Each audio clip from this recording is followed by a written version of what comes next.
नमस्कार मित्रों, कैसे हैं आप। 16 दिसंबर को हमने विजय दिवस मनाया। आज 19 दिसंबर है। आइए बात करते हैं एक और ऑपरेशन विजय की। 19 दिसंबर 1961 को भारत की सशस्त्र सेनाओं ने गोवा को पुर्तगालियों के कब्जे से आजाद करा दिया था। ये कैसे संभव हुआ, आइए इतिहास में चलते हैं। दिसंबर का महीना था। 7 लाइट कैवेलरी रेजिमेंट बनारस में अपने पीस टाइम लोकेशन में थी। 1 दिसंबर को हेडक्वार्टर ईस्टर्न कमांड कैलकाटा से एक ऑफिसर कोरियर आता है, खत देता है और ये वार्निंग ऑर्डर था रेजिमेंट के लिए कि ऑपरेशन के लिए तैयार रहना है। अगले दिन फिर एक ऑफिसर कोरियर आता है और खत देता है और इसमें लिखा था कि जल्द से जल्द बेलगाम कर्नाटक में कंसंट्रेट हो जाओ। रेजिमेंट में तैयारियां शुरू हो गईं। 4 दिसंबर को बनारस के रेलवे स्टेशन पर मिलिट्री स्पेशल 7 लाइट कैवेलरी का इंतजार कर रही थी। 7 लाइट कैवेलरी बेलगाम के लिए रवाना होती है। 12 दिसंबर को पूरी रेजिमेंट बेलगाम के Maratha light infantry regimental centre में कंसंट्रेट हो जाती और यहीं पर पता चलता है कि गोवा के लिबरेशन के लिए एक टास्क फोर्स गठित की गई है, जिसमें 17 infantry division, 50 independent parachute brigade, 7 light cavalry regiment और एक स्क्वाड्रन 8 कैवेलरी का है। उस वक्त general PN Thapar chief of army staff थे। जीओसी इनसी सदर्न कमांड, जिनके नीचे ये ऑपरेशन चलाया जाना था, जनरल जेएन चौधरी थे। 17 इन्फेंट्री डिवीजन की कमान मेजर जनरल केपी कैंडथ के पास थी और 50 इंडिपेंडेंट पैराशूट ब्रिगेड को कमान कर रहे थे ब्रिगेडियर सगत सिंह। जी हां, आपने सही सोचा, वही सगत सिंह जो 1971 के ऑपरेशन में 4 कोर को कमांड कर रहे थे और बहुत नाम कमाया था।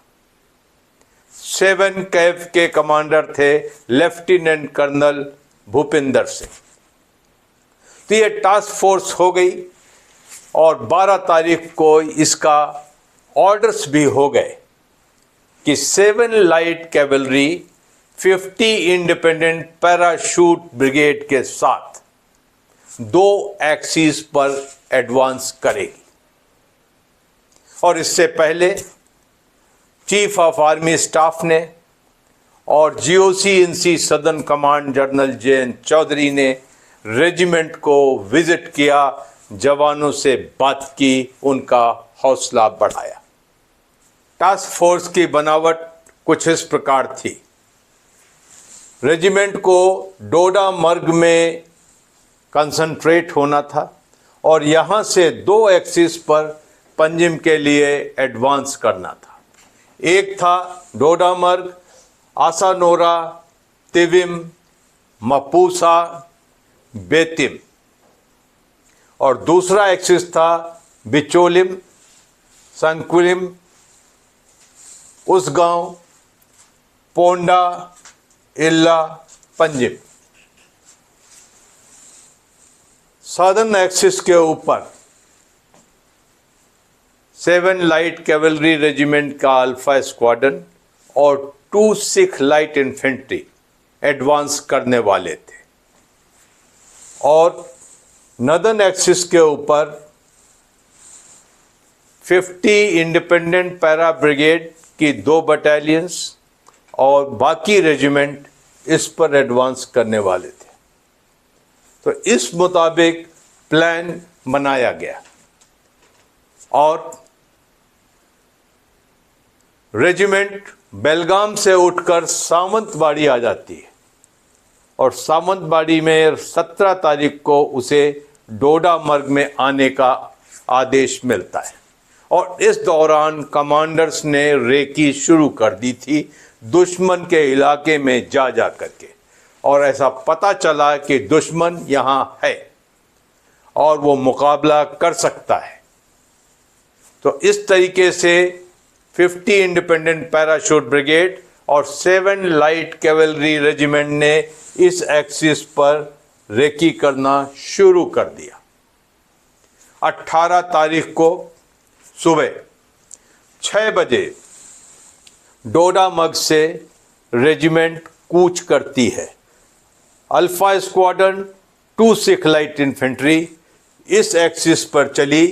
7:45 सुबह आसानोरा पहुंचते हैं और पता चलता है कि इस नदी पे बना पुल पुर्तगालियों ने उड़ा दिया है। लोकल लोगों की मदद से उन्होंने और कहीं से क्रॉसिंग ढूंढी और टैंकों को पार कराया, और उसके बाद कोई 10:15 बजे वो टिविम पहुंचे। यहाँ पर भी वही चीज़ दोहराई गई। पुर्तगालियों ने इस नदी पे बना पुल उड़ा दिया। जवानों ने अपनी हिकमत से और कोई पुल या कोई उथली जगह देख करके टैंकों को फिर पार करा लिया, और 3:30 बजे वो मापुसा पहुंच गए थे। इसी तरीके से यहाँ पर भी या तो उन्हें पुल उड़े हुए मिलते थे, या रोड ब्लॉक मिलता था, या दुश्मन दूर से फायर करके पीछे भाग जाता था। तो इससे पता चला कि दुश्मन मुकाबला करने की फिराक में या इरादे से यहाँ नहीं है। बहरहाल वो हमारे एडवांस को डिले कर रहा था। धीरे धीरे 7 बजे शाम को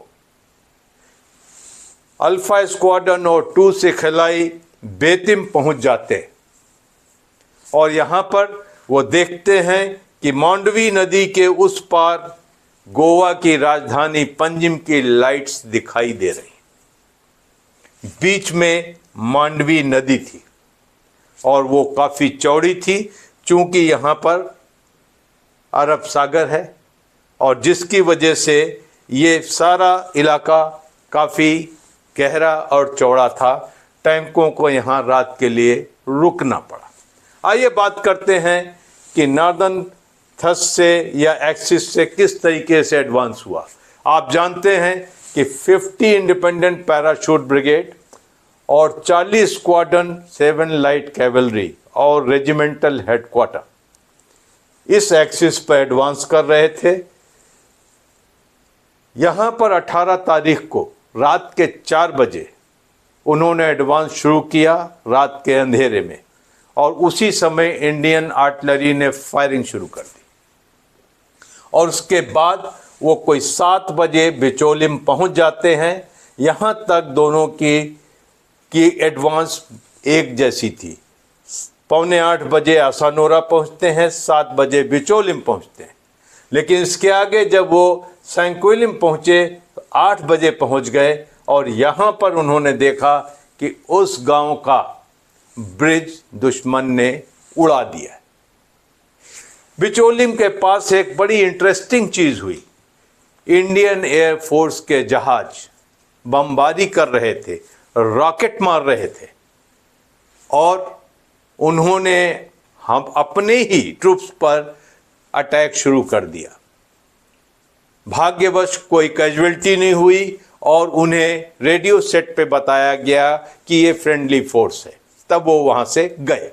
यहाँ पर माइन फील्ड सड़क के किनारे किनारे दुश्मन ने लगा रखी थी, लेकिन जल्दी में उसने माइंस लगाई थी जो दिखती थी।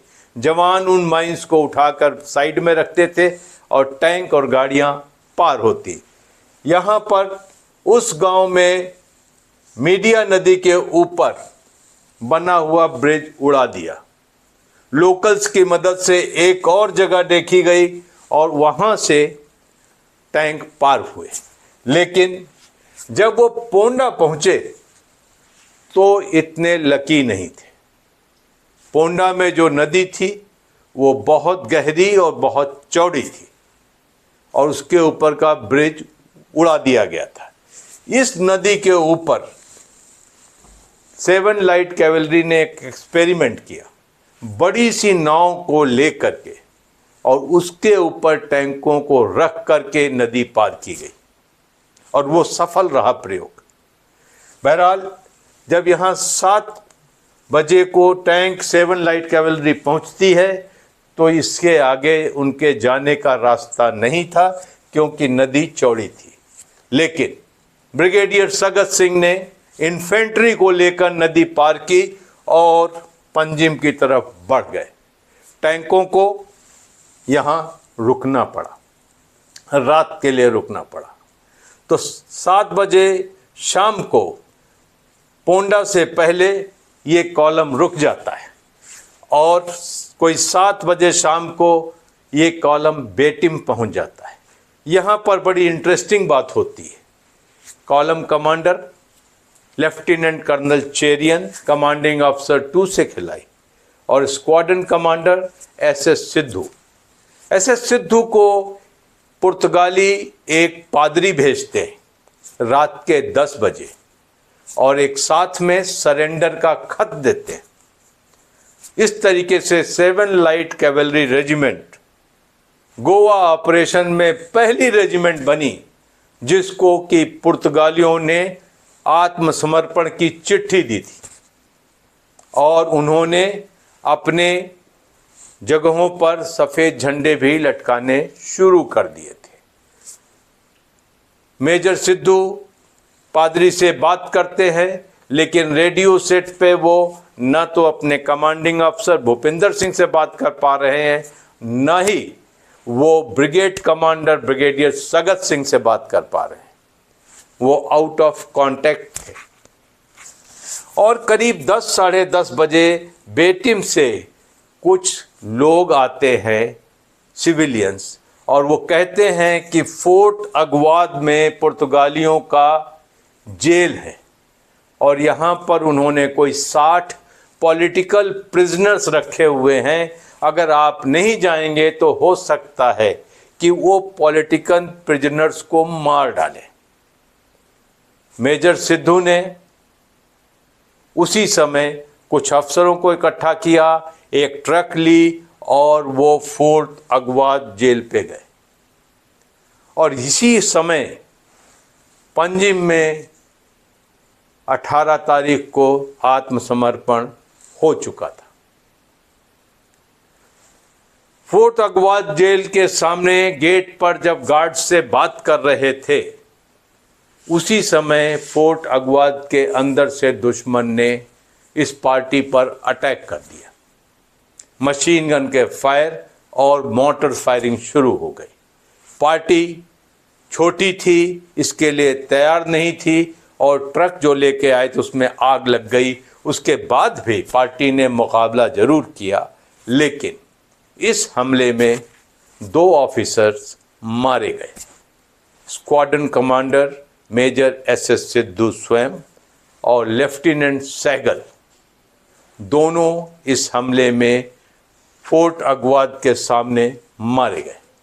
और उसके बाद कुछ लोगों ने बेतिम जाकर के स्क्वाड्रन को बताया और उसके बाद वहाँ से कुमक आई और टैंक लाए गए। और जब टैंकों ने फोर्ट अगवाद के सामने सुबह फायरिंग की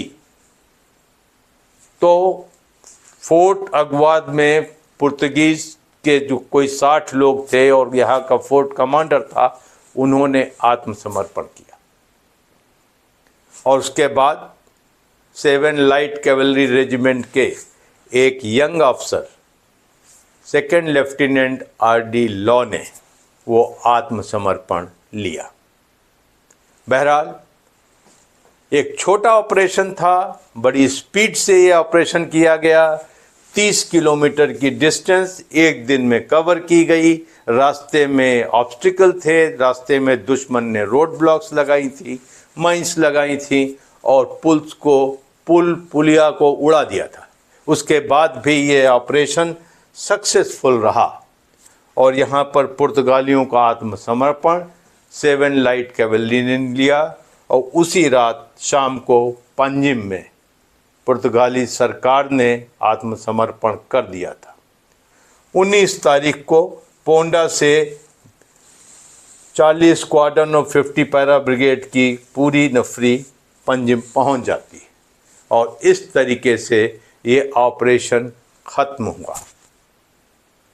19 दिसंबर गोवा का लिबरेशन डे है और आप सभी को गोवा के लिबरेशन डे की ढेरों शुभकामनाएं।